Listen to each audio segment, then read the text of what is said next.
Hi, I'm Ed Shockey, and welcome to another edition of Pioneers in Broadcasting. Today we talk to Willie Weber. Bill Weber started in broadcasting in Lancaster, Pennsylvania, came to Philadelphia to WPEN radio, also worked for many years at WIP radio, did a lot of television, both at Channel 6 and Channel 17, as well as Channel 48. And now, today, he finds himself back where he started, at WPEN. Our Fran Odyniec is with Willie Weber at his Center City, Philadelphia apartment. Bill, if this were a few years ago, I think you'd just be getting off the air across the street, because we're virtually in the shadow of the Wellington building. What was it like at WIP? Well, WIP was my home for, I guess, about 20 to 25 years, and we are right across the street. Actually, we're on Rittenhouse Square, and WIP's location was at 19th and Walnut. It was very, very much fun. WIP is a sensational station, particularly at that time. It featured Ken Garland in the morning. I was on the air with a great schedule, by the way, for broadcasters all over the place. I was on from 10 till 1. Now, is that a dream, a schedule? 5 days a week, 10 to 1. I'd get up. I'd leave my house at 9 o'clock in the morning, miss all the morning traffic, drive to 19th and Walnut, get there about 9:30, pick my music, go on the air 10 till 1, and I could make a luncheon date, a late luncheon date at 1:15 here in Center City. So it was really a great idea. I was very, very fortunate. I started out basically in Lancaster, Pennsylvania, and then got drafted in the Korean War. You remember the Korean War was in all the newspapers. And it was an interesting thing, because when I got to overseas, to Japan, I was auditioned and hired by Armed Forces Radio as a disc jockey. So during the Korean War, I played country western music. I was called the Honshu Cowboy.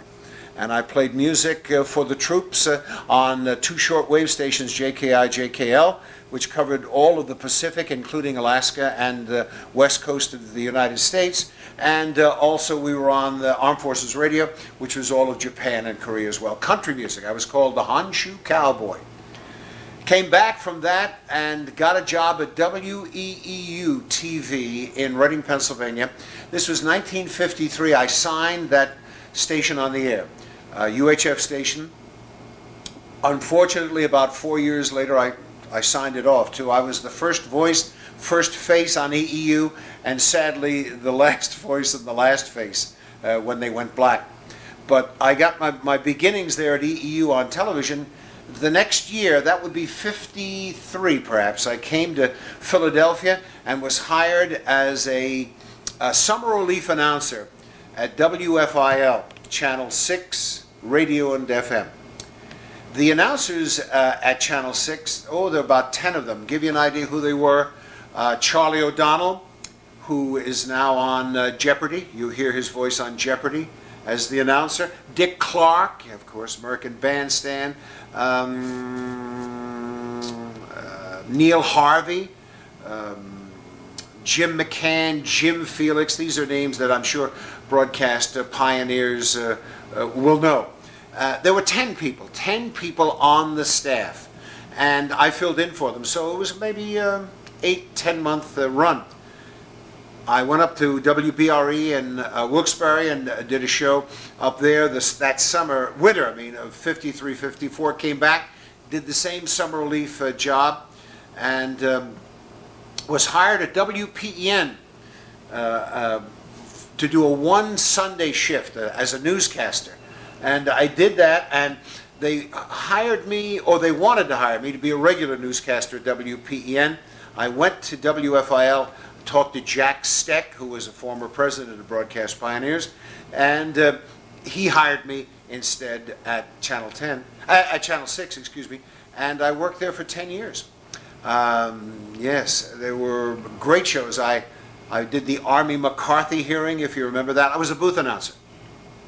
In those days, we had, as I say, 10 people who were in the WFIL staff.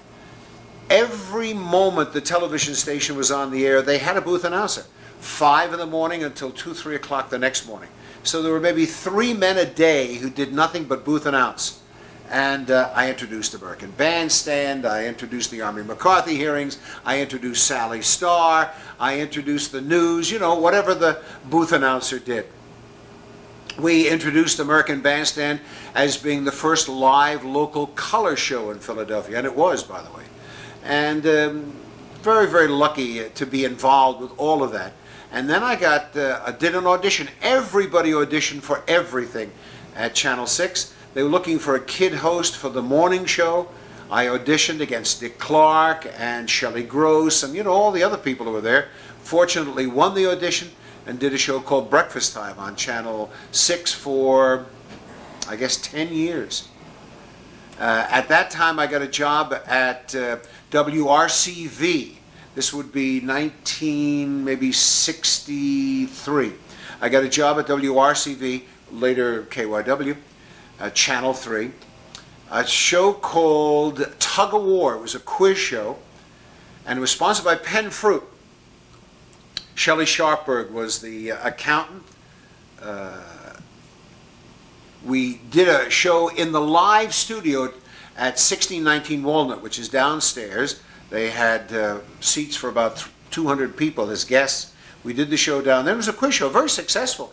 In fact, about 6 months later, it was so successful, we had doubled our ratings, and I was called in by Neil Van Els, who at that time was the program director at Channel 3. And I said to my wife, they're going to give me a raise. I walked in, he says, we're going to have to fire you, Bill. I said, fire me? Why? I was on the air at 12:30 to 1 o'clock in the afternoon. And he said, a guy named Mike Douglas is coming into town, and we had to clear from noon to 1:30 on the schedule, and I'm sorry, your head just got lopped off. Boom. So because of Mike Douglas coming to town, I was out of work. But I was still working at KYW Radio. I was fortunate enough to be able to do radio and television at the same time. Not too many people had that good fortune. I was working at KYW, and KYW stopped music and went to news, as you know. This was, I guess this was around 63. I played the last record on KYW when they went all news. We were playing million-seller songs. It was a song that I picked out because I, again, was out of work. The last record played on KYW radio was Que Sera, Sera, million-seller from Doris Day, translated, whatever will be, will be.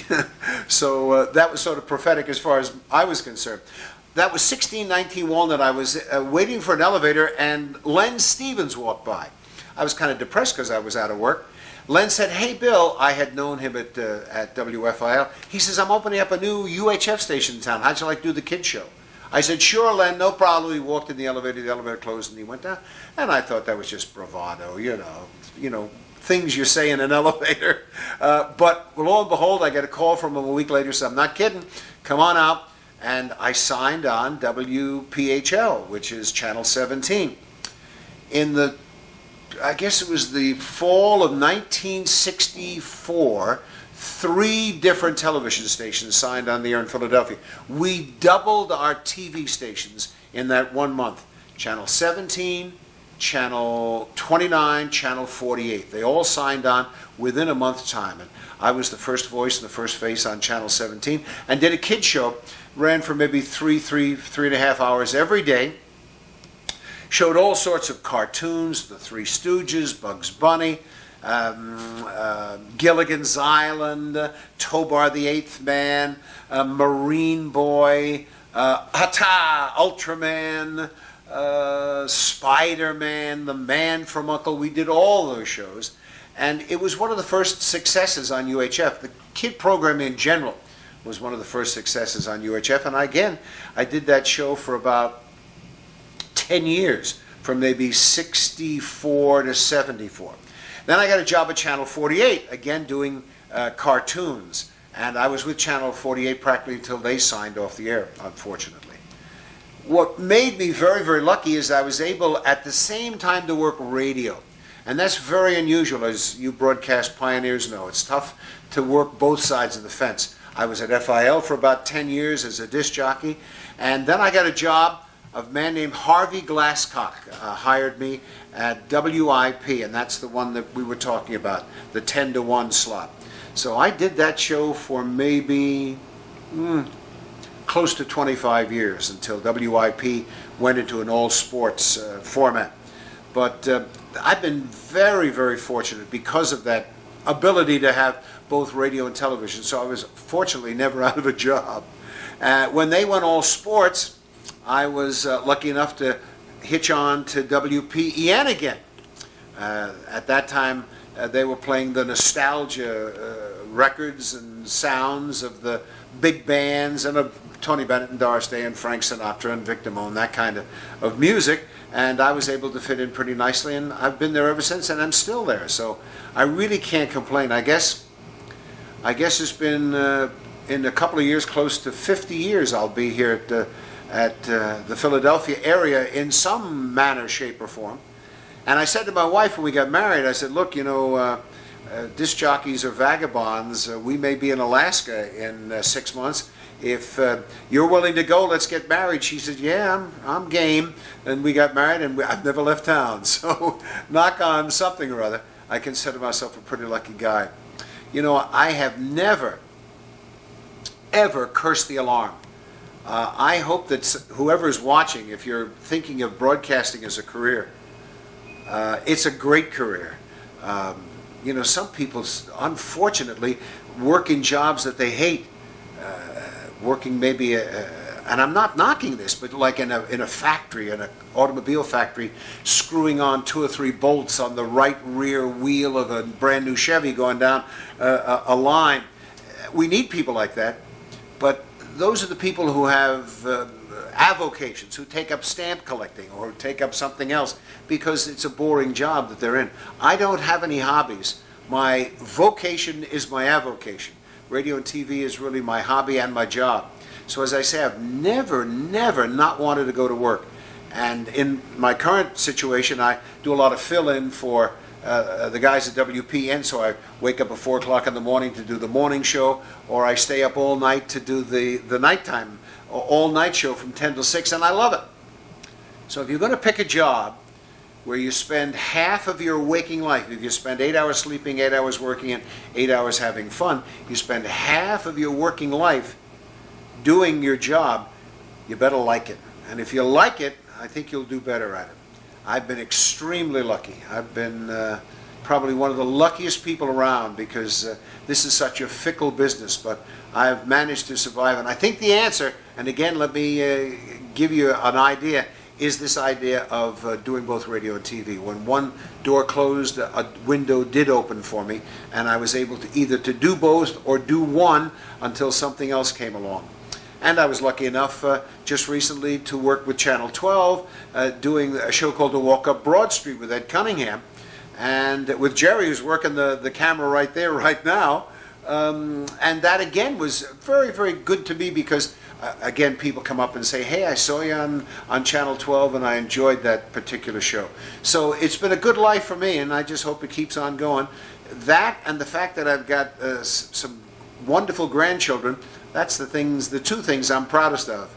And I hope that maybe I've been able to have raised maybe a couple of generations of Philadelphians who might have enjoyed the cartoons when they were kids. I hope they enjoyed it, because I did too. Thank you. Bill, when you were at WIP, Paul Rust ran quite an operation in the news department, and there was a morning news voice, John Paul Weber. What are your recollections? What kind of work did you do with him? Great guy. I always kidded him by saying he was my dad. John Paul was just a voice. I sort of kidded myself about being in Philadelphia for a long time. John was at one station for 40 years. Is that unbelievable? What a great voice. And he saw them come and go. He worked with John Facenda. He worked with Alan Stone. He worked with all the great newscasters here in the Philadelphia area. And he was always right up there. What a professional guy. And the nicest guy you'd want to know. John Paul Weber.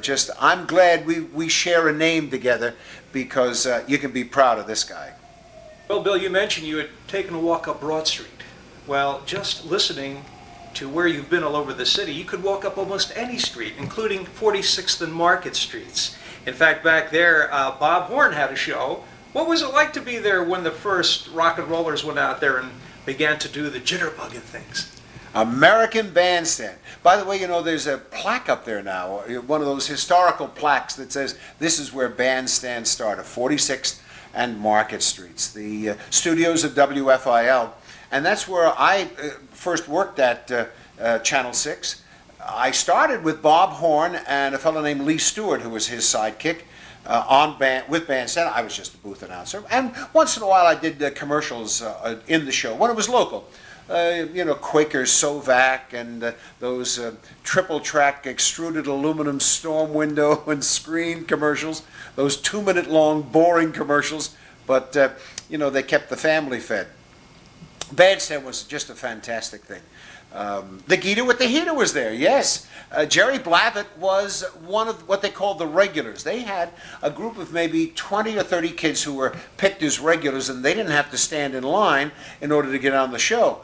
The others stood in line on Market Street, and all the gals from West Catholic would come on over, that's just around the corner, and Overbrook and all the different high schools. And Bandstand was just unbelievable. We knew that Bandstand was a huge success, and I'll be very honest with you, I think Bandstand would have been a success if Bob Horn had done it. Unfortunately, he got into some problems. If he had done it, it would have been a network success. If Lee Stewart had done it, it would have been network success. If Dick Clark had done it, well, we know how big it has been. If I had done it, it probably would have been a big show. However, Dick Clark did many more things than Bandstand.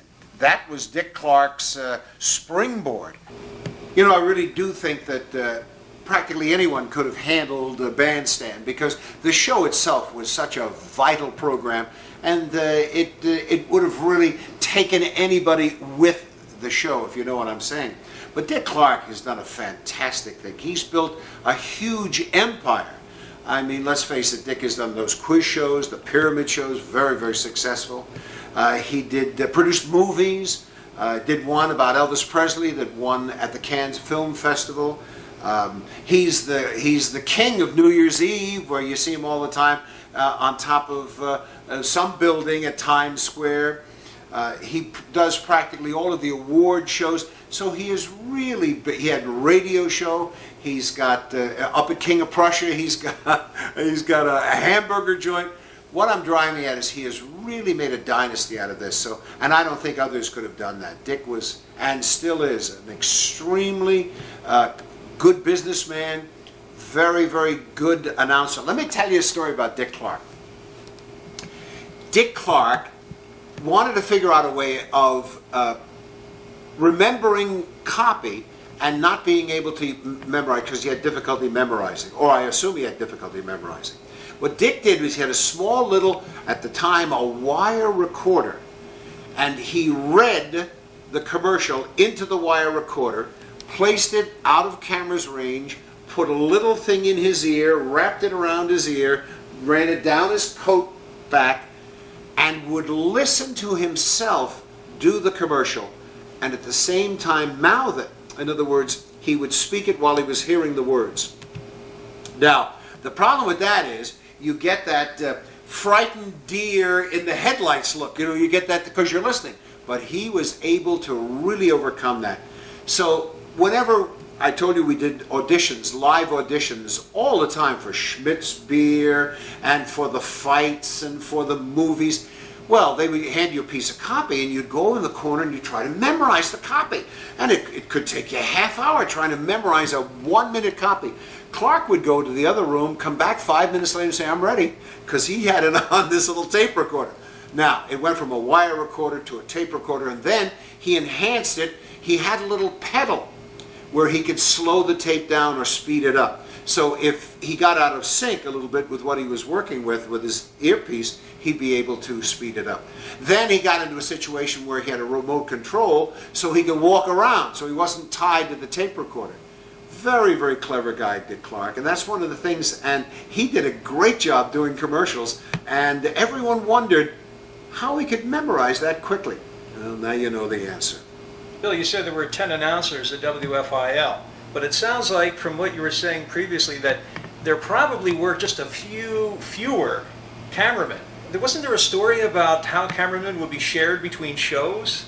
Yeah, in fact, bandstand cameramen, Vince Gasparo, Hank Latvin, I don't know if you remember those names, but they were some of the Bill Russell. They were some of the cameramen that were working the bandstand show, and that was in Studio B, which was the large studio at 46th and Market Streets. Now, right after bandstand went off the air, Sally Starr went on the air, and she did her show in Studio C. The cameraman had 30 seconds. They would lock their cameras in as soon. This is when bandstand was local. They locked their cameras in, and as soon as the last shot, they went to black. There was a 30-second station break, and all Hank Latford, Gasparo, they all ran around into Sally's studio. Of course, they had other cameras in there, and boom, in 30 seconds, up with the Sally Starr Popeye Theater. So it was fun at, well, you know what happens? They don't do this anymore. How many live shows do they do in Philadelphia? Stop and think. Aside from the news, very few live programming. Back in the 50s and the 60s, they did live shows all the time. I did, on Channel 6, I did 2 hours every morning. Right after I was on, Happy the Clown was on. Remember Howard Jones? Happy the Clown did an hour live. And Sally Starr had hers. Bandstand. We used to do $1 Million Movie, which was live commercials, you know, a film. We did the fights. It was always with live commercials. So there was a lot of live things to do. Now, with videotape and with everything, there's very little of it. Aside from the news, I think you'd be hard-pressed to find an hour or an hour and a half worth of live programming. The morning show, once in a while, I think Fox does a morning show live, local, but boy, there's darn few of them. Back at FIL, Elmo Whiffleweather. What does that mean to you? Well, Elmo Whiffleweather was a guy, it was made in Germany, a little toy where he was a clown. He was balanced on a tricycle, and the weights were lower than the wire, so that was that gave him the balance. And I rigged a little cup underneath that contraption, and the cameraman would wheel him on to my set, and he'd bring the weather.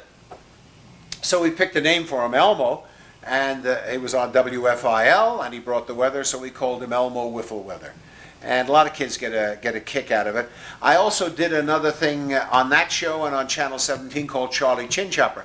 Now this is before the beard, but I would paint a little eyes on my chin and a nose, and then I'd put the curvature or the heart-shaped mouth upside down, and then I had an upside-down little clown which I called Charlie Chin Chopper, and then the camera turned me upside down, so it was a mouth that was talking.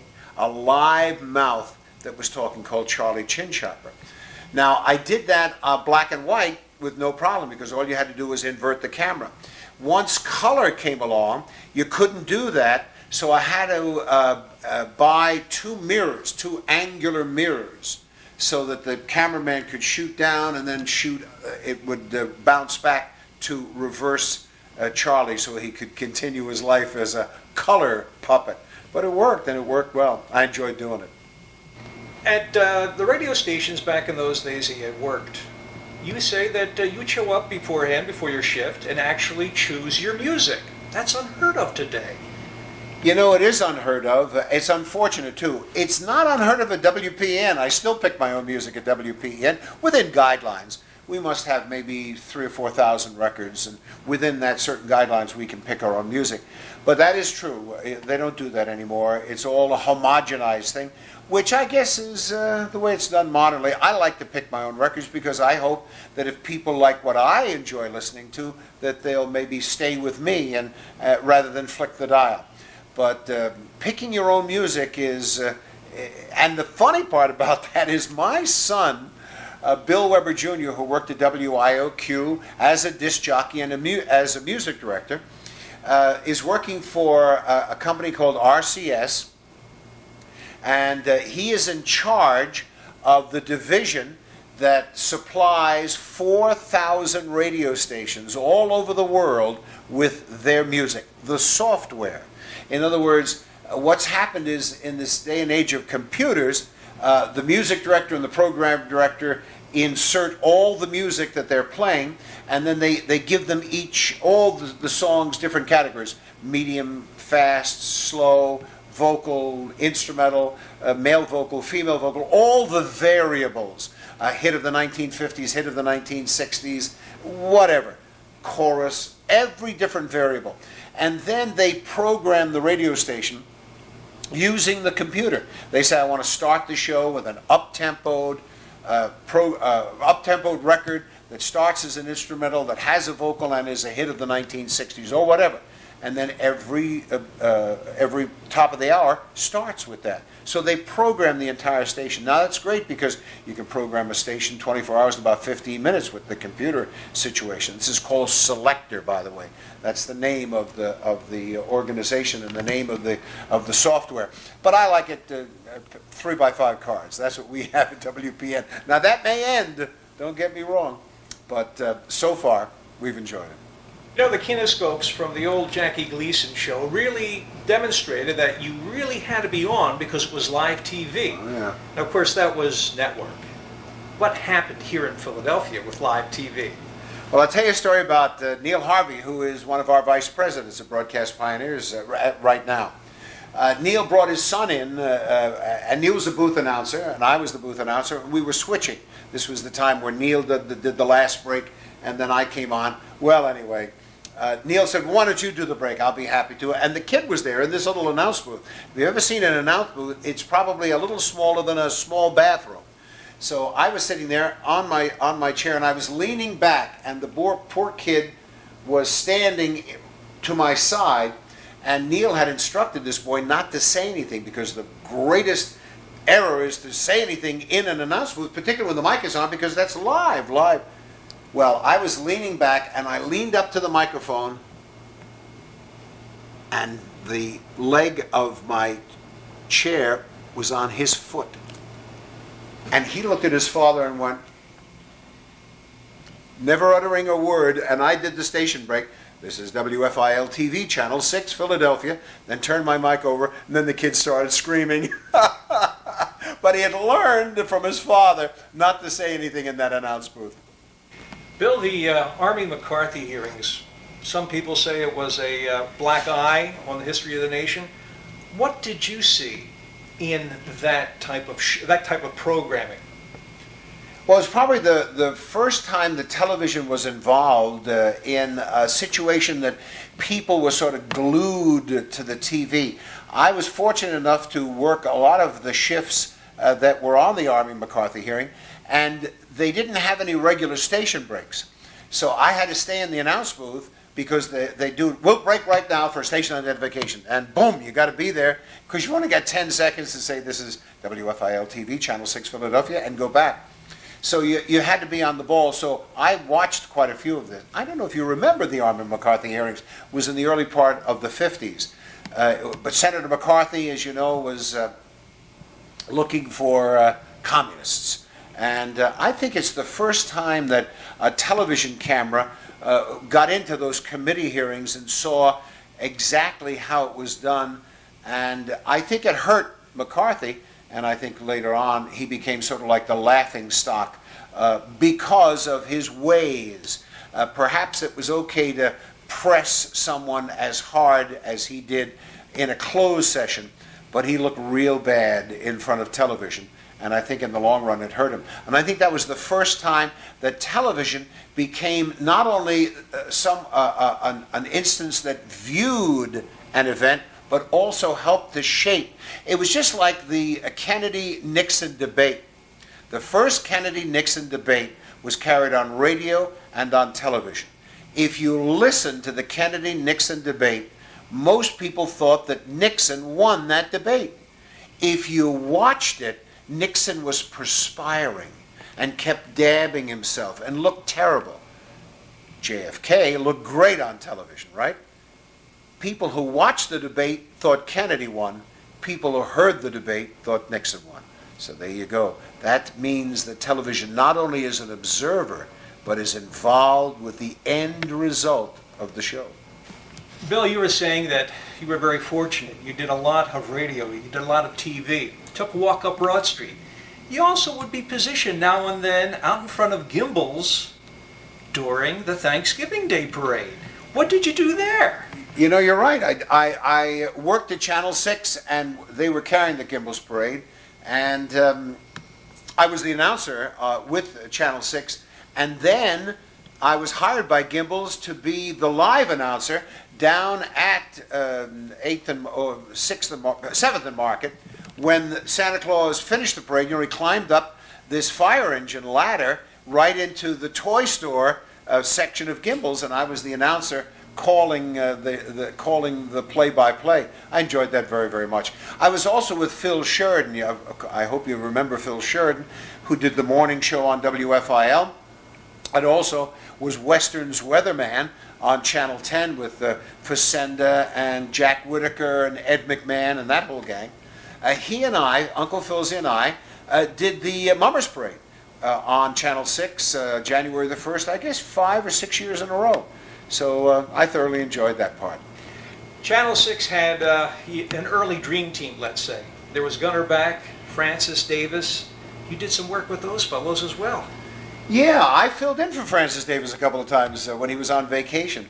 And it was Gunnar Back, and before Gunnar Back was John Roberts. And John Roberts, of course, is a very important part of our broadcast pioneers, a former president and involved as we speak.